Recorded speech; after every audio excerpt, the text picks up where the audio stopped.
Chicken குனியா dengue உருவாகும் Aedes கொசுக்களை உருவாக்காமல் தடுக்க சுகாதாரத்துறை மற்றும் நகராட்சி மூலம் விழிப்புணர்வு பணியை அனிபால் கென்னடி எம்எல்ஏ அவர்கள் கொடியசைத்து தொடக்கி வைத்தார். புதுச்சேரியில் கடந்த சில நாட்களாக கொசு அதிகரிப்பால் மக்கள் இரவு நேரங்களில் தூக்கமின்றி கடும் அவதியடைந்தனர்.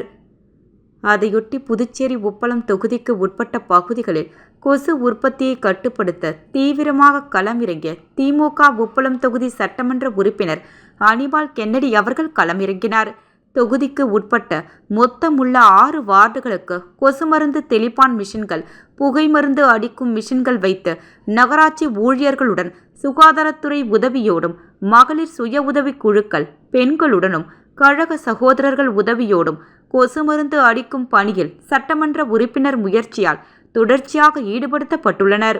அதனைத் தொடர்ந்து இன்று சிக்கன் குனியா டெங்கு நோய்களை உருவாக்கும் ஏடிஸ் கொசுக்களை உருவாக்காமல் தடுக்க சுகாதாரத்துறை மற்றும் நகராட்சி மூலம் விழிப்புணர்வு பணியை சட்டமன்ற உறுப்பினர் அனிபால் கென்னடி அவர்கள் கொடியசைத்து தொடக்கி வைத்தார்.